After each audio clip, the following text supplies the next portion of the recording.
ta ni Aishat Achimugu gbajúmọ̀ oníṣòwò tí EFCC kéde pé òun máa ń wá o.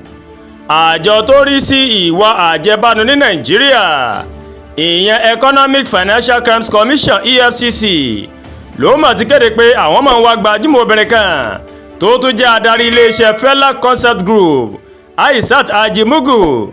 Àtẹ̀jáde kan tí àjọ náà tó máa fi sórí ìkànnì ayélujára wọn o ní ọjọ́ ẹtì Friday tí ń ṣe ọjọ́ 28 oṣù kẹta òun ni wọ́n máa ti kéde pé àwọn máa ń wá obìnrin náà fẹ̀sùn lílẹ̀dí àpòpọ̀ láti hùwà ọ̀daràn àti kíkó owó ìlú lọ sí ilẹ̀ òkèrè.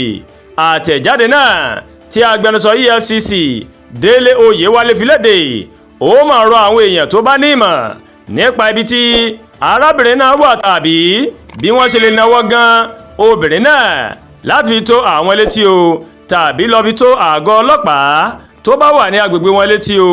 mo wá ní EFCC ó máa ṣe àfọ̀mọ́ rẹ̀ pé ìwádìí arábìnrin Achimugu tí àwọn máa ń wà mọ̀ ní nǹkan kan ṣe pẹ̀lú ọ̀rọ̀ gbẹ́kejì ààrẹ tẹ́lẹ̀ rí Àtíkù Abubakar àti gómìnà ìpínlẹ̀ Èkó Babájídé Sanwó-Olú o. Èyí ló máa ń wáyè lẹ́yìn tí Àtíkù Abubakar tó máa sọ pé àwọn ìjábọ̀ kan ó máa ń fi ẹ̀sùn kan pé ìjọba ìpínlẹ̀ Èkó ó máa fóun lówó láti ṣe ìpolongo ìbò lọ́dún 2023 látọwọ́ Aishat Achimugu. Àmọ́ àtẹ̀jáde tí EFCC fi léde ó ní nǹkan tí àwọn ń ṣe ìwádìí Aishat Achimugu fún kò mà ní í ṣe pẹ̀lú Àtíkù tàbí gómìnà Sanwó-Olú rárá o. EFCC ní ẹ̀sùn lílẹ̀dí àpòpọ̀ lórí ìwà ọ̀daràn àti kíkó owó ìlú lọ sí ilẹ̀ òkèrè ó ní àwọn ń ṣe ìwádìí Achimugu fún àti pé òun ló fà á tí àwọn fi kéde rẹ̀ gẹ́gẹ́ bí ẹni tí wọ́n wá o.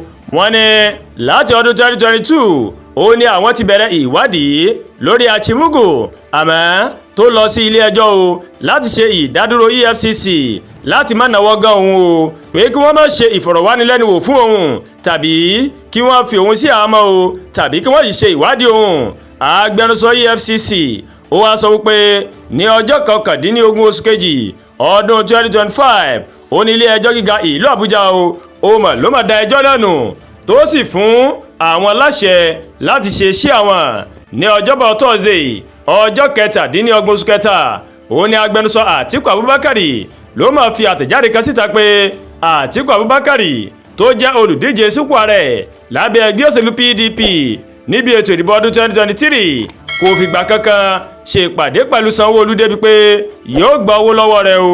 Àtẹ̀jáde náà sọ pé àwọn máa rí ìròyìn tó jẹ jáde wípé gómìnà Sanwó-Olú ó máa fún Àtíkù lówó tó jẹ́ owó ìjọba ìpínlẹ̀ Èkó nípa gbígbé gba ọ̀dọ̀ Aishat Achimugu ní oṣù kínní ọdún 2024 ní òkìkí Aishat Achimugu mọ̀kàn lórí ayélujára o nígbà tó fi ilé pọtí tó sì fi ọ̀nà rókà fún odidi ọjọ́ 7 láti fi ṣe ayẹyẹ ọjọ́ ìbí 50 ọdún rẹ̀ ní Calvin Island, Grenada àti Silver Sand ní ìlú Àbújá o tí ń solúlu Nàìjíríà.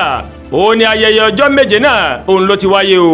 ọ̀pọ̀lọpọ̀ àwọn olóṣèlú Nàìjíríà tó fi mọ́ àwọn èèkàn ìlú tó fi mọ́ gómìnà ìpínlẹ̀ Èkó Babájídé Sanwó-Olú ó mà ló mà péjú síbi ayẹyẹ ọjọ́ ìbí náà tó wáyé ní Caribbean Island ní Grenada.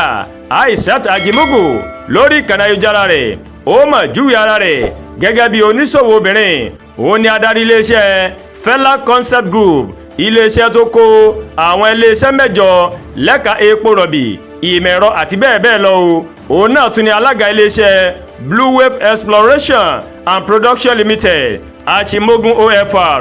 gẹ́gẹ́ bó ṣe wà lójú òpó ayélujára rẹ̀ ó ti gba àmì ẹ̀yẹ lóríṣiríṣi tó fi mọ́ àmì ẹ̀yẹ Forbes, iléeṣẹ́ tó ń pèsè epo rọ̀bì tó dára jùlọ àti bẹ́ẹ̀ bẹ́ẹ̀ lọ o. ọjọ́ 22 oṣù kínní ọdún 1974 òní wọ́n bí Aishat Achimugu. Àdúràgbà Olúwatóyìn ló ń kàròyìn sí létí o láti kàn ní Ẹ̀yà Yorùbá World TV. bẹ́ẹ̀ ṣe ń wò wá ẹ máa bá wa like ẹ máa share dẹ̀ mọ́ comment ẹ má gbàgbé láti bá wa subscribe sórí YouTube channel wa o kẹwàá bá tẹ notification bell láti lè máa mọ àwọn ètò alọ́kùnjọ̀kan tó bá ti gorí ìkànnì yìí. akó àtàrò akúṣẹ́ tòní Ọlọ́run ó dégbìyànjú ẹnì kọ̀ọ̀kan ládé o. ẹ ṣe pọ̀ tẹ́wọ́ kàn níyì o.